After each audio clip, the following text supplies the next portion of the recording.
Hello, and welcome to another episode of the Dugout Podcast. My name is Marissa, and I'm here with my co host, Andrew.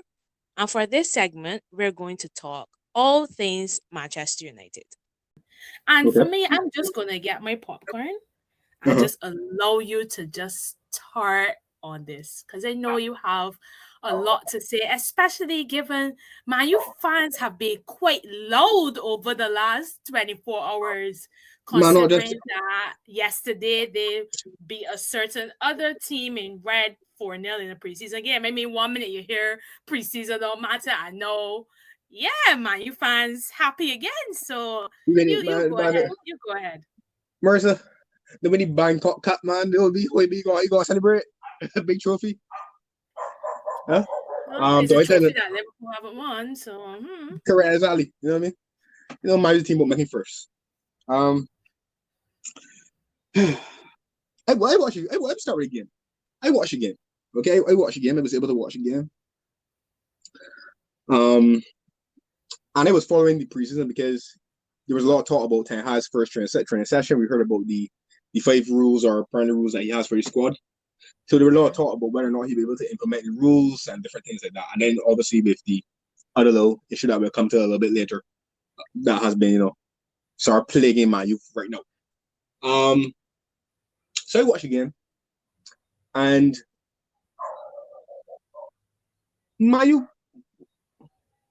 the play reasonably well, I guess. I mean, wow, all right. God, Let me talk again, right? Liverpool played 3 teams for 30 minutes across 90 minutes, right?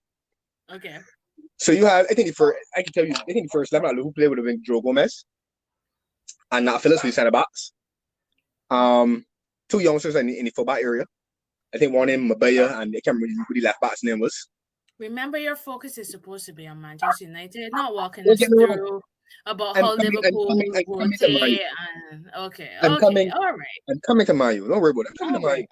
all right. Midfield was Harvey Elliott, Taylor Martin, and Henderson, and then up front was Carvalho, Diaz, and some of the young. Firmino, I think Bobby, no, right? Bobby, it was right, Firmino, Bobby, yeah. right, Bobby, right. Bobby's right. Bobby's right. So it was a Liverpool team that wasn't familiar. Mayu scored 3 goals in the first half. I think the first 30 minutes were 3 right? All 3 Yeah. goals were individual errors. Okay, let me Yes, put out there first. yes, You saw the I goals. You saw know. the goals, right? Right back, Philly I carry ball. yes, I saw Kind the of Philly first two. defender Philly carry ball. When immediately when Sangin came on, in half an hour, the young fella centre back Rich James get closed down by Marshall. And my do do this. Risu? Rich Williams. Oh, no, don't be calling Rich James in that conversation. I didn't say Rich James. I said Rich Williams. You actually said Rich James. But Then you know I what? will listen back hit it. Sure, But me too. if I said Rich James, that's okay because I seen the same Rich James. But anyway, Wow. Just so the shots at Williams, Chelsea tonight. shots at Man, best, I taking shots at everybody. Listen, I can't wait to redo our Reese versus Trent segment. I honestly can't wait. I can't wait. But continue before I sidetrack the conversation. good. So my I think the last goes to contact. I want people to remember that Liverpool hit the post 3 times. And they hit me a couple of good saves or what's not to keep Liverpool over the office score line. But Man U, so like for me, what I saw from Man U was better defensive organization. They were better defensively, right? In terms of although they still created chances, it wasn't the typical Man U that was as easy to play through. You understand? If that making sense. So I think what Ten Hag has done so far is that he's definitely starting to work on the defensive structure of the team. The goals that from attacking point of view, Man U play with Rashford and Martial up front, a lot of pace up front. So pace is always going to give a bit of problem. And Sancho, right, correct. And like I said, it was more Man U playing for the counter in transition more so than anything else, right? For the most part to me. So I mean, congrats to Man U. I think they did well. But I played Man U quite early in the season, just so Man U fans know. And if you all get that doing in September at Old Trafford too, if you get to Old Trafford in September, I'll hold my hands up and then look at Man U different. I ain't come here and I give all the praise in the world. I ain't get defended a bit. But don't tell me about beating Liverpool for another July. I immediately regret allowing you to take reins on this segment because I just you just so bitter. No, I don't. No, I don't. No, I don't. I don't better in preseason. But But no, you had to break the fact that when they play early season and it not gonna happen again. No. I never said that would happen again. I said if it get done, but no, but you fail to recognize, right? Two people messaged me. One is a Man U fan, and the next one is a Chelsea fan. Two people. It wasn't you, but two people messaged me. You know what I mean? Talking about the game. You know, one man got me telling about Liverpool this time, man leaving, and you know, like all the sharks come out in the shadows lurking. I just wanted for Liverpool to fall. That's how I feel. I don't hear these people at all until Liverpool get beat or Liverpool got bar result. Then everybody's come out to me and do what works. I go come on and say what I gotta say, but let me get him Man U trying for business. Oh, please. This is objectivity, right? Good. You know what I'm saying? Great. It only took us about 5 or 10 minutes to get to the actual objective analysis, but let's go. Man, better late than never. Is also what I say. So, I think that every time Harry's a good manager. I think that he needs to be given time, though. As every manager would need to be given. But I think what Mine would need in this season is definitely some encouragement, right? I think they need to end the season, whatever that means for Man U fans or Man U as a club.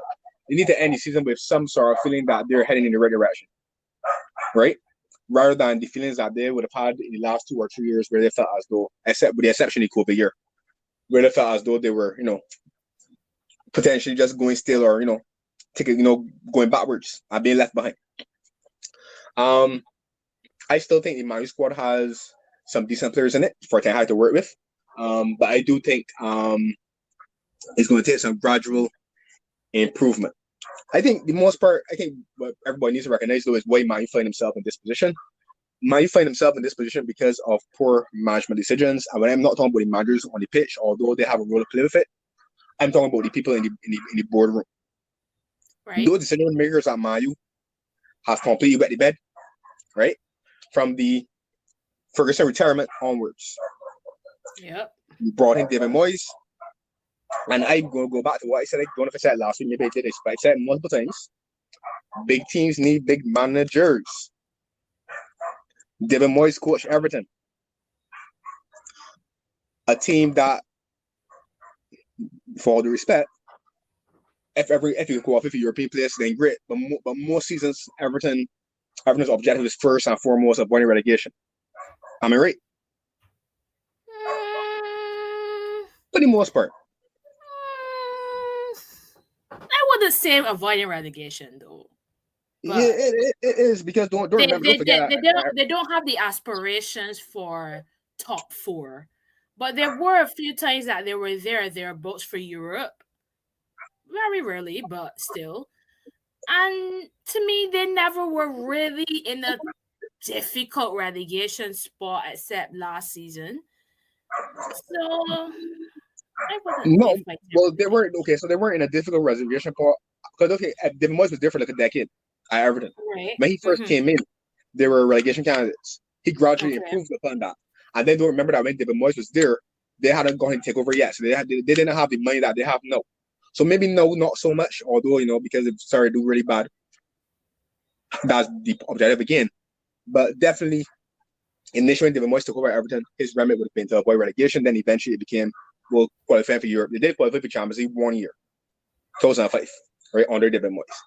But my point, my position is that I don't understand the justification. I know Sir Alex Ferguson recommended him, rather. But I don't understand the justification for David Moyes in the first place. Because David Moyes coached at Everton. Everton was a team that was ever expected to dominate, most games against most people, right?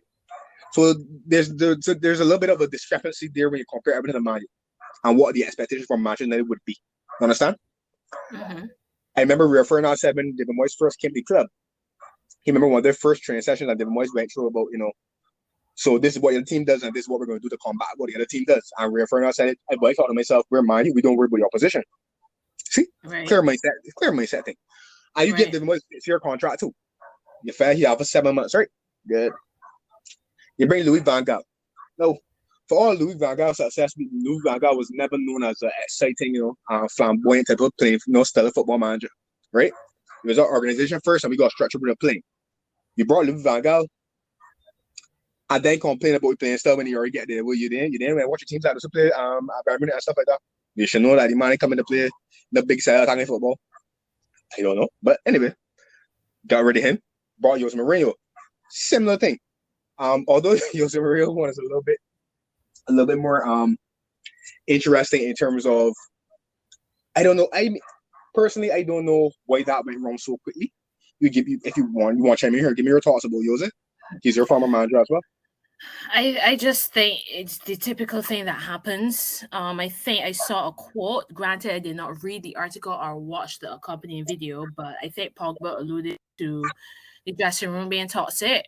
And that's usually what happens eventually with Jose's dressing room. It just becomes toxic. And from all intents and purposes, the players basically got him sacked. I don't know if the down tools completely, but the atmosphere around the club in the dressing room when he was there wasn't great. Coming on to end. All right, so let me look back at Man U history on Jose for a little, just very briefly. They won the Carabao Cup and the Europa League the first season, correct? Right. But I think they finished about second or something. No, sorry, they finished right. They finished sixth. Right, they finished sixth. Yeah. The following season, they finished second.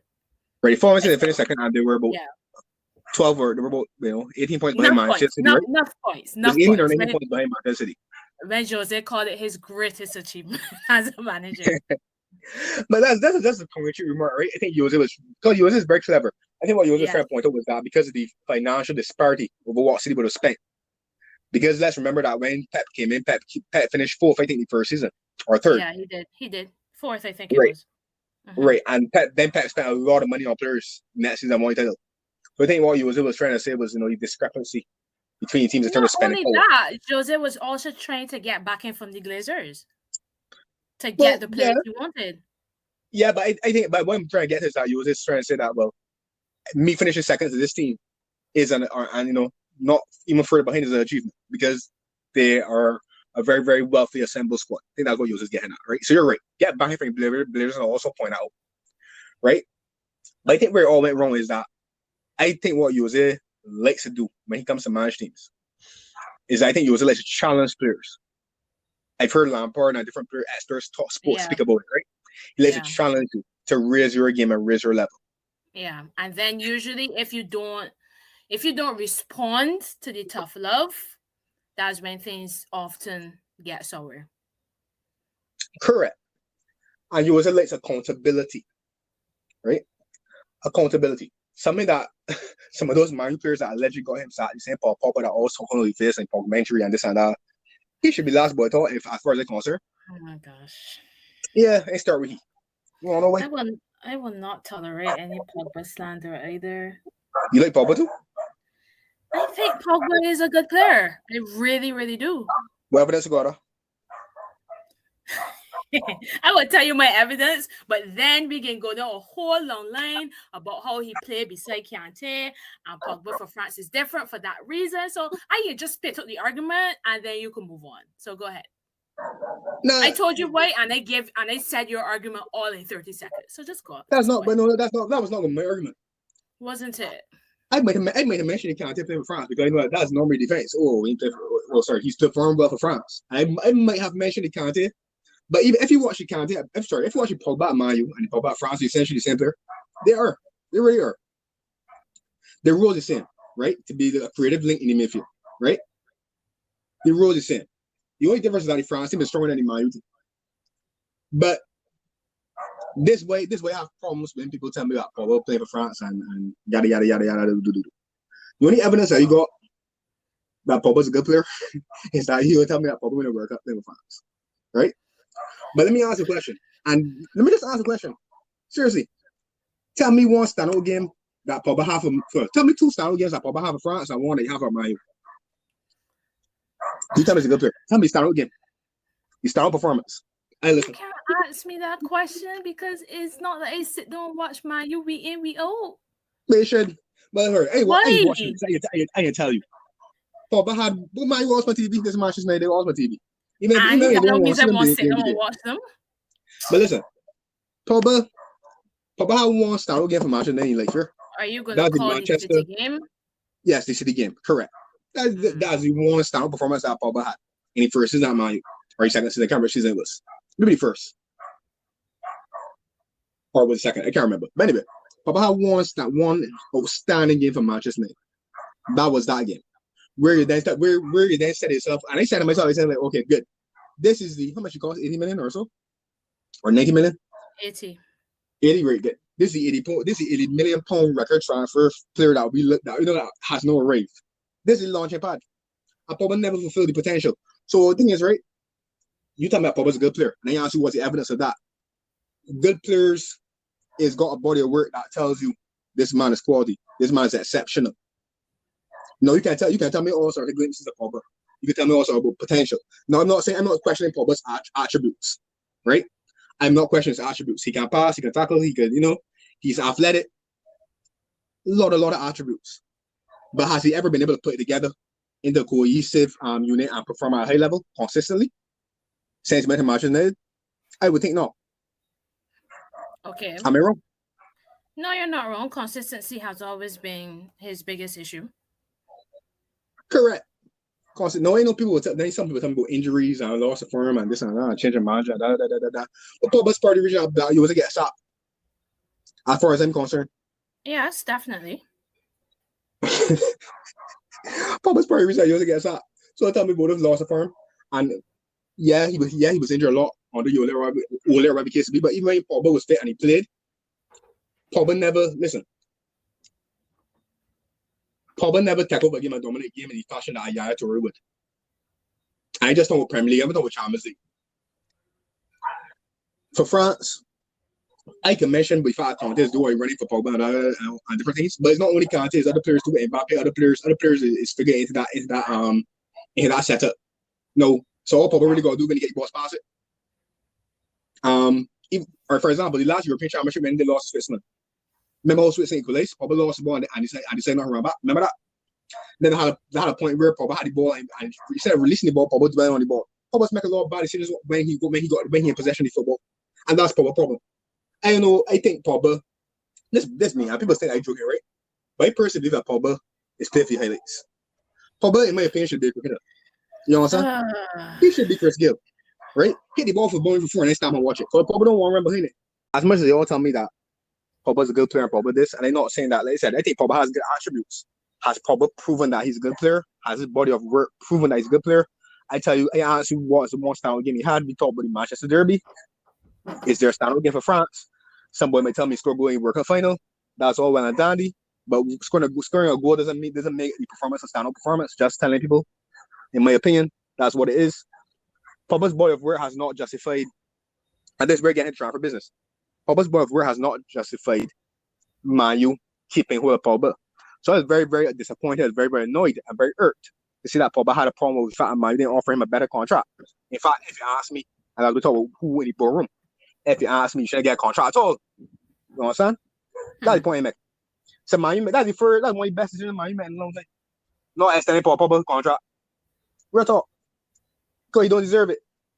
He ain't do nothing. He ain't do nothing to deserve a contract extension besides cause a lot of confusion, a lot of this and a lot of that. I don't understand who is get every summer transfer window a player, creating so much hullabaloo, but whether he can stay or whether he can go, and man will perform on a consistent basis for you. Huh? That let me making noise to keep Naby Keita. Oh gosh, back to Keita. Look, okay, I could take your point about how Pogba's situation is reflective of the higher mismanagement issues.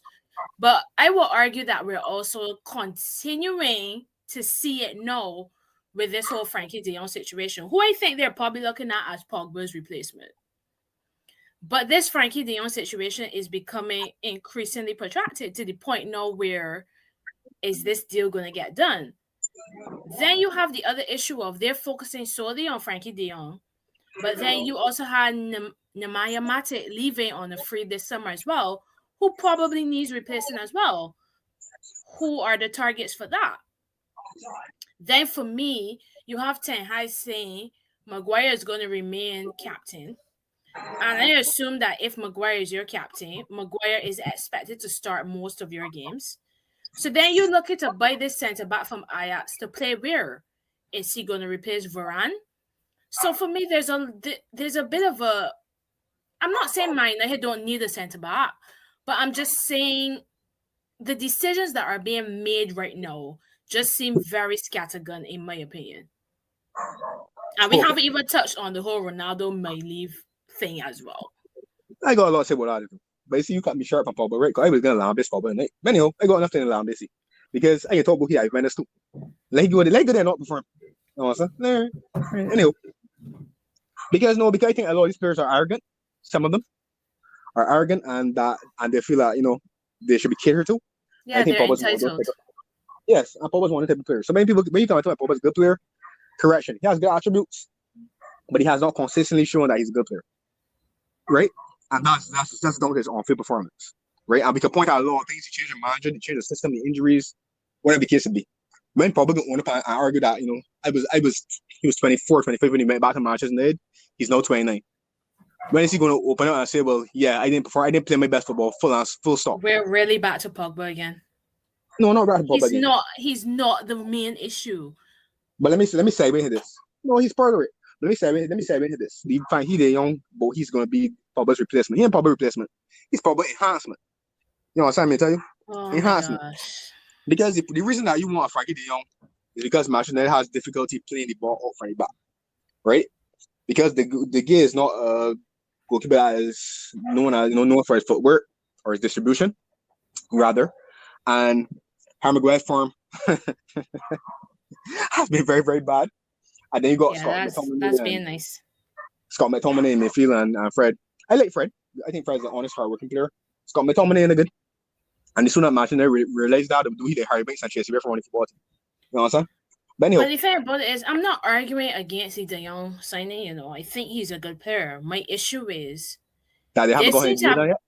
No, I mean deals take long to do. I'm not arguing about that because I think the holdup is more Frankie and his current issues with Barcelona. I think there's an issue over money he's owed from the first salary and stuff like that. My issue is Frankie de Jong can't be your only midfield reinforcement. Yes, you want him, but you also need a player to replace a Matic. Arguably, like we're talking about, you need a player to possibly replace McTominay, which I agree with you. He's really not that good. But they're focusing 2 months or a month and a bit on De Jong, and they're not really pushing through other deals. And you could argue that, yes, they still have a squad of players that Ten Hag can work with, but they still need reinforcements elsewhere. All right, I did think this is why I said time is a good factor, right? But in response to you, although I don't like Scott McTominay, right? Scott is a holding midfielder. So if you keep him and you keep Fred as your, although I think Fred is more of a number 8, but if you keep him and Fred, then you still have at least 2 personalities in midfield that can be combative, right? I think the whole goal is not to have to play to them together at all times. Now you mentioned about Frankie de Jong not being your only, midfielder or whatever the case be. You have to really, I think we have to acknowledge that, man, you also have players coming back that, this might be a fresh chance for Donny Van de Beek. So this is right. I forget about Van de Beek. Or impress. Forgot about him, actually. I think that man, you. Okay, that's fair. That's fair. I think it's all. I think I remember I watched Ajax on the Ten Hag. Ajax when Ten Hag was a manager. I remember I watched over a game when they played against. I think it was Tottenham, game in Champions League semi-final. And he seems to like to play through the lines, and he seems to like a lot of rotation amongst the front three and even in midfield area. He's not a guy that plays with with a fixed number 6, so to speak. I think in his mindset, each player, based on where they are positioned ways in the field, should be able to do the job. That's what I saw from the Ajax game that I watched when he was in manager. I think that it would be similar to Manu, where he expects that all of his players are, be some technical ways and able to handle the ball. You understand? Now, in fairness to Scott, although I don't think that Scott is not good, Scott is like, what, 21, 22? No, he's not. Oh, what's going on? That's the thing. People are so confused about McTominay's age. People still talk about him as if he's this super young player, but he's actually 25, going 26 this year. Maya, you serious? Yes, I'm serious. Oh, he's a Lingard. All right. Well, Exactly. Because people forever no, talk seriously, right? about. Because I don't think his age was never mentioned to me. Like I always thought he was like 21, 22, 23. I get you, but people forever talk about he and Lingard as if they're like still young academy boys getting the first shot. These people like are supposedly in their prime. Interesting. Well, I was gonna make the argument that F. Scott was 21, 22. Like, I originally thought that he maybe could perhaps improve, but since he doesn't notify me that that's not the case, then I don't know. But honestly, that's my thing. I'm not. If it was a Man fan, I'm not too worried about they're not making signings. And here's why. If you're for me, chance to explain why. I If think I a new afford you manager. the chance, go ahead. Yeah, Go ahead, I sir. think a new. I think a new manager. I mean, a lot of players left at the end of contract, like Mata, Matic, the same Pogba. I just got playing Pogba around because I thought I was trying for business because he deserved to go. But I think a new manager needs because I think when a new manager comes in, the most important thing is that you give everybody a chance. At least those who remain, right? I So I understand always that. Yeah. expected, me personally, right? I always expected that Ten Hag was not going to make a whole bucket load of signings, right? When he first came in. So he's made, let's count two.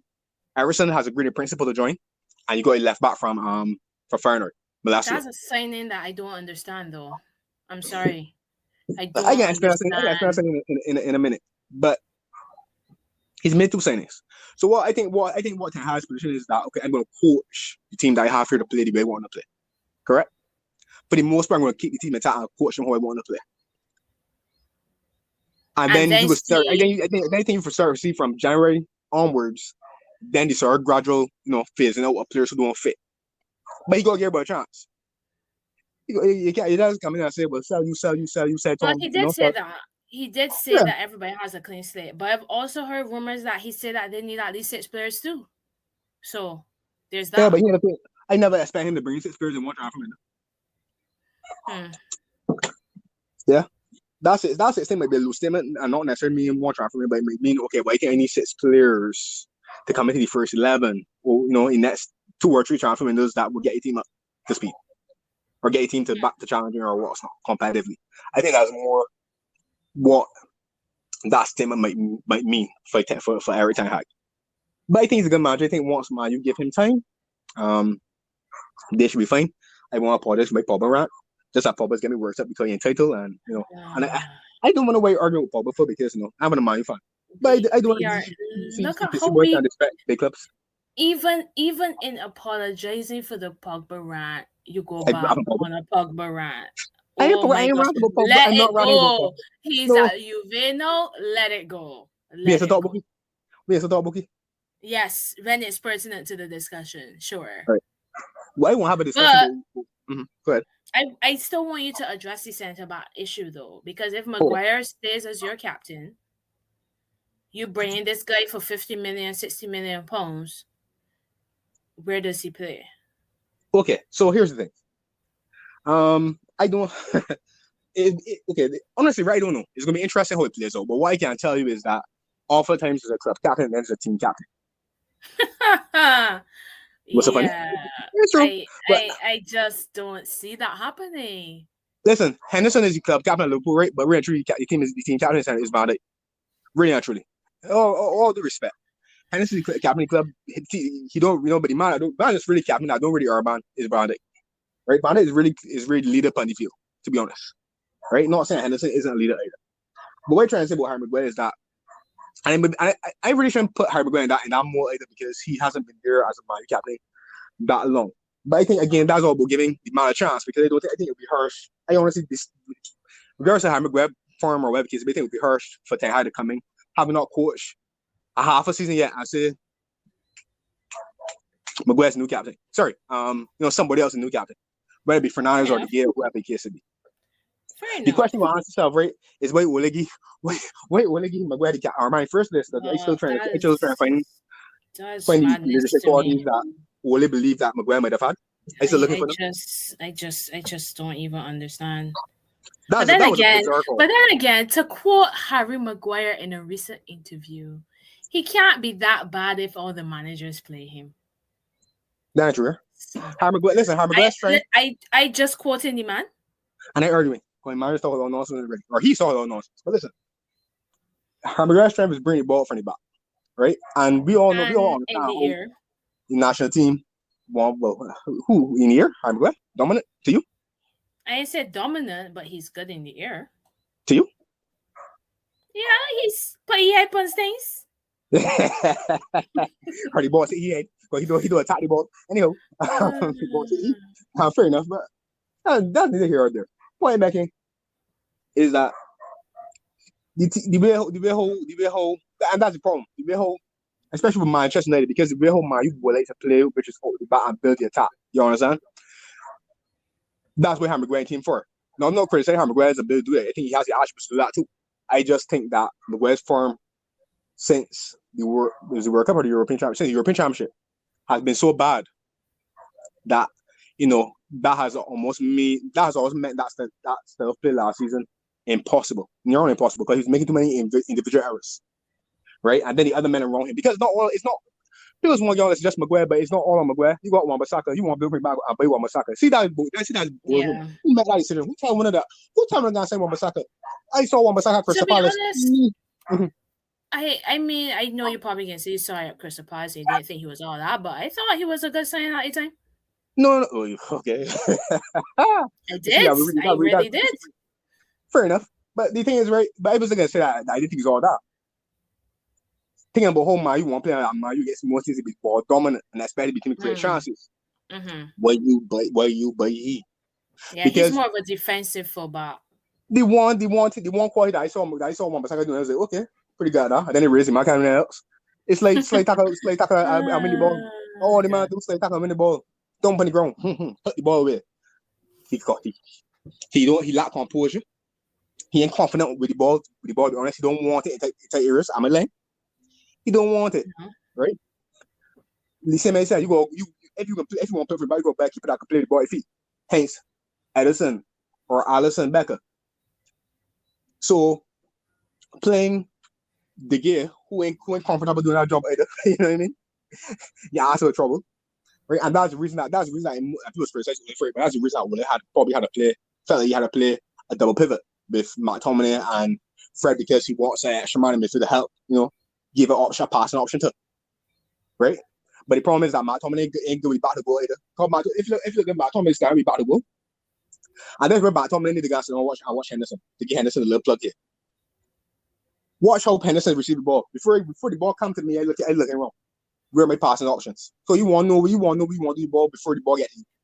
McTominay get the ball and they go turn like, come on, see what part you can pass it. Somebody already about trying to tackle you. You understand? So that, and it caused my stuff creatively, because then Fernando had to come all the way back to get the ball. I mean, then I play the ball for deep. That would probably work with Fernando. You still ain't getting to the meat of my question yet. Which me question? You see this? I tell you, I regret you taking the lead on this Man U segment, because I know you are so passionate about them. I know that it was going to turn into a rant. It's not that you're making bad points. Not that you're making bad points. Don't get me wrong. But again, the main question is, if Harry Maguire remains as a captain, and like you said, you answered that by saying there's a team and there's a squad captain or whatever. So I assume that you're arguing that he may remain club captain, but that doesn't mean he's going to play every game. Yeah, correct. So then you're saying the young fella, Martinez, is going to come in and start alongside Varane. I'm not saying that at all. I'm saying whoever shows best form will start ahead of next time Varane. And Varane is supposed to be linchpin in defense. That's all I'm saying. In my opinion, that's not a bad thing. I know how Kanate come in and Kanate rotate Mane for most of the year. And then eventually, to me, he kind of shitty. So I think it's all about whole thing. How manages it. But I don't think it's a bad thing. At a club, you need three top center backs. You can't come at least three. You can't come and be scared that just because center back one is captain, and you bring that top center back, he got 5 feet play. 35 feet play, everybody Lukaku and running about his knee. I agree, I was just wondering, I mean, it just felt a bit strange to see they're going so hotly after this guy. Same guy that Arsenal wanted, but then still saying Maguire will be captain. But I get your point. I guess I'm just going to be interested to see how it plays out, because I do get this sense that Harry Maguire is loved by the upper management of Manchester United. So then, if yes, that you're saying Ten Hag is a good manager, but at some point will they come and say, Maguire is be 80 million pound asset. You gotta play a bit more. What happens Yeah, then? but that's exactly first. And before taking any draw, right? It needs to be known that as a manager, you got right last year on incoming transfers or going transfers and starting 11. That's my Right. call. That's number one. Number two, I I don't think that that's the case. I don't think it's the case where coming on at this stage and saying 80 minutes asset you gotta play. You know, it's a case where all right, if you don't play, my team continues to do badly, then you might ask the question, well, but then at the same time, right, you can't fall here either because well, you can't. It's not really on Ten Hag to me. Whatever way it turn out, because any day Ten Hag, buddy, you know what I'm saying? So I take high argument to I ain't, buddy. I come Fair here for enough. you. Okay. You know, I come here for you. You can't tell me to use it. Okay. So then going back to the. Go ahead. Go ahead. Yeah, but I think Man U should be. I think I know Man U won't say things, but I think Man U should be okay with the squad that they have. Like I said, it's all about whether or not the players can adjust to what Ten Hag's demands will be. I think that's nitty gritty. I never expected a bucket load of signings. But what about the Ericsson signing? As I said, it's a sign that confuses me a bit because I just see them as needing reinforcements in other areas as opposed to creativity. Nah, like they need reforming creatively because their problem is if you look at Man U's problem is creating chances. Man U's problem. But remember, Bruno was off form for a large part last season. You got Donny. I don't consider Donny a sitting midfielder really. He seems to be more of the creative ilk. So you have him coming back. The other guy, De Jong is more box to box, right? Yeah, well, not really box to box, but he's more like a link midfielder. I wouldn't really call it box to box. Like necessarily get the ball, shoot the ball. So then, where does Christian Eriksen play? You bought Eriksen because, like I said, the big way for Ten Hag would be how do we build the ball through the lanes of the field and get any final turn. That's my issue. So what I'm saying is that we have to wait for now. Not wait for now. As well, come all the way back and hit a long ball. Correct, exactly. Because the men that at the back, Wan-Bissaka, they ain't reliable enough to get the ball into further out the field. So you gotta come back and get. So you bring Eriksen to help with that transition in terms of this is the next man can handle the ball when I'm Fernandez or even if Eriksen out there. All two of them will come all the way back to get the ball, right? Okay. Like De Jong, and that's what we bring you to, because he can help you play the ball 1, 2, 3, 4 passes, and into the front area where then could then do damage. And that's he's also going to carry the ball too. So correct. I understand. Okay. Right. That's your argument, right? So I don't think I think Man U this season, or at least the first half of the season, more about can the players adjust to what Ten Hag wants them to do, more so than a bucket load of signings. He brought in left back fella because he's one for the future and maybe one for now as well. Because as we both said in the past, we're not entirely convinced about Shaw or Alex Telles. Right? So even though we got a tree, I have no problem with that. Sell one. You can sell one then. Bargain business sell. So who want Luke Shaw come? No, they're not going to sell Shaw. They're not going to sell Shaw. Well, who wants Telles come? Well, it don't matter which one to sell. The point is that I think the little boy, I know boy will eventually become first choice left back. I would say so. No. We'll see. Like I said, I don't think Ten Hag will play with 2 sitters in midfield next season. I think he will play with 1. I think he's going to try to convert Fred into number 8. I don't think Fred is going to play holding midfield anymore. So I think McTominay right now, there's a chance for McTominay to prove himself that he can play that role. Yeah, but he can't. He already had enough chances there, in my opinion, last season to show. I mean, by him, and you said by himself too. I didn't know about that. That's why I'm saying I think Manchester United needed to go for a defensive midfielder this summer. I really do. Even if, like you say, everybody got a clean slate or whatever, I think that they really needed to go for a fully defensive midfielder to at least do the same thing that you're saying Fraser Foster could do for Lloris at Spurs. Either push you to get better or usurp you altogether. I don't think that because basically McTominay seems to be the only natural fit for that position. And to me, he's already not good enough. So then who's pushing him for that role? We will see. I have also seen, because the thing is that, like I said, Fred can also, even if McTominay is not good enough, then he can play Fred there. There are a lot of options that you will have to do, that Ten Hag will have to do. I think the biggest concern for Ten Hag would be simply reducing number of goals that we concede, which is an organization defensive strategy type of thing. How do we win the ball back, or how do we start ourselves from being played through so easily, and then also how do we get the ball forward? How do we get the ball from the turn into the middle, turn into the forward turn of the field, right? I think that's more to high priority. No, when you talk, nothing we got to touch on in terms of transfer business with them is the forward areas. When we talk about strikers, you got Rashford, you got Martial back at the club, you got Cristiano Ronaldo. We all know Cristiano Ronaldo won't leave. I just want to tell my fans don't crucify here for wanting to go. He's not going to. Pardon, he's not going to? He's not going to. Telling you that right now. All right, we'll see. He has nowhere to go, literally. Well, he ain't going to. He doesn't.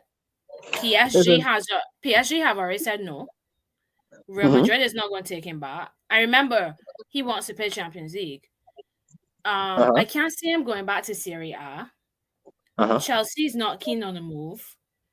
The only place he can go is Bayern Munich, and that's if Barcelona could gather some more coins from under the sofa to get Lewandowski from Bayern, and then maybe Bayern might go for Ronaldo. But they've already said he doesn't fit their transfer strategy.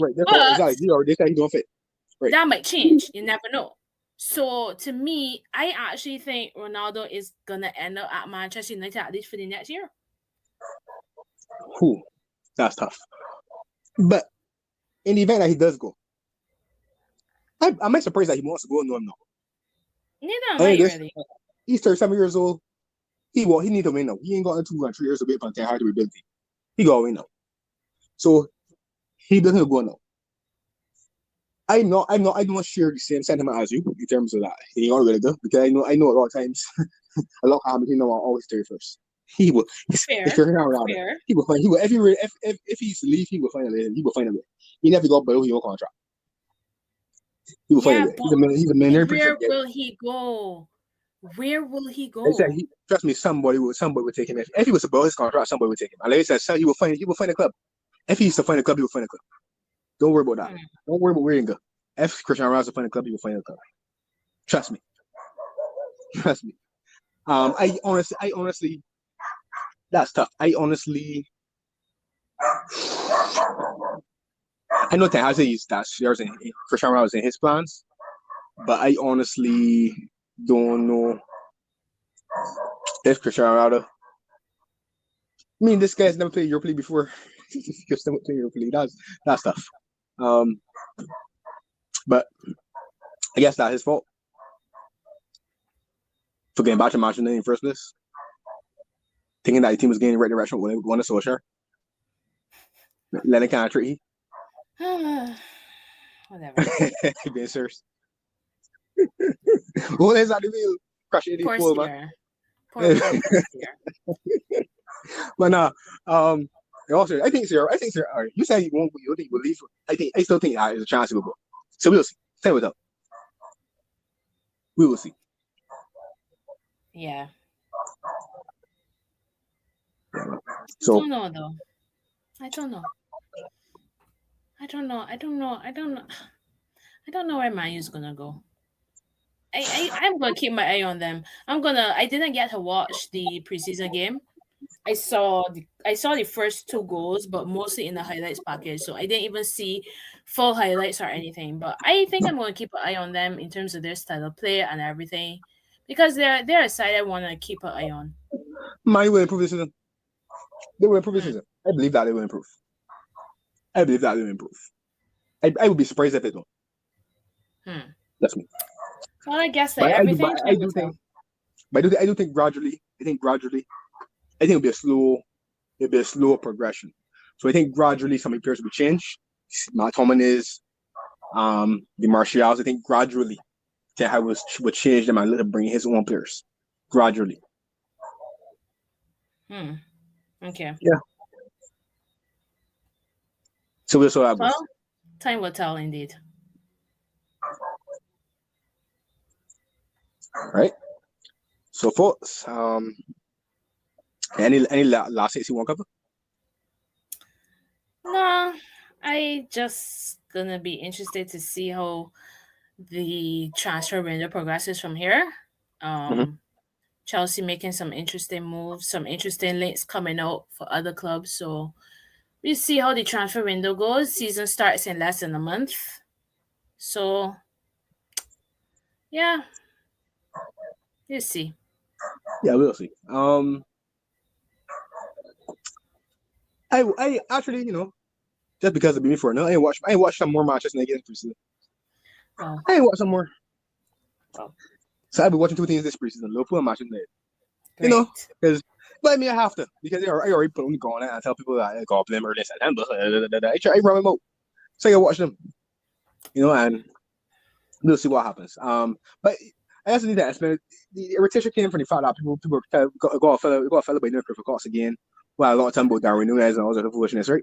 So I mean, like, yeah, people come and start me, and I can't respond. I don't respond. So you're using this platform to respond. Okay, I understand. Sometimes, I sometimes. understand. You Won't do you as well? you.